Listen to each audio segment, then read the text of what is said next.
Assalamualaikum warahmatullahi wabarakatuh. Jirra jirtu kabajamtootaaf daawwattoota keenya akkam jirtan nagee qabdanii fayyaa isiniin jecha arraas gaa viidiyoo haaraa qabannee dhufnee jirra.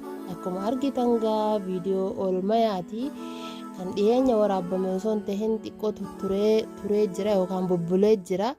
Jidduutti isinii gadhiisuun dagadhee oolmaa kiyya guyyaa soomanaa maal akka fakkaatu isin garsiisuufin waraabee ture gaa garuu jidduutti niin dagadhee of kolchaa isiniin jecha.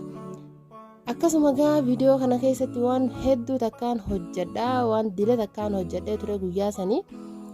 Daabboon hojjedhee dinicha godhee ammas popoliinoo kaakaa ruuza suuqoo waan dila takkaa jira gaa.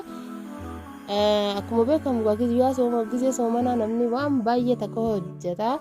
Saniifuu waan dila takkaan hojjedhee ture isin garsiisuuf oolmaa kiyya maal akka fakkaatuun isin garsiise jeen daawwadhee ture isiniif waraabee ture. Garuu ammoo isinii gadhiisuu jidduuttiin dagadhe. Saniifuu daawwadhaa, haga xumuraa daawwadhaa. Like godhuu hin dagatinaa. Gamanuma warroonni chaanaala kana subscribe hin godhin subscribe godhuudhaan maatii chaanaala kanaa tahan isiniin ja'a. Warroonni immoo already subscribe gootanii jirtan galatooma, baay'ee galatooma. Garuu ammoo ammallee like fi share godhuu hin dagatinaa. Viidiyoo nan gallakkisu cufa. Ammas wanni isinii himu barbaadu subscribe eega gootan booda notification bell san all irra yoo godhattan viidiyoo giseen an asii gadhiisu yeruma san isin bira gahaa. Saniifuu all irra godhadhaan isiniin jaa.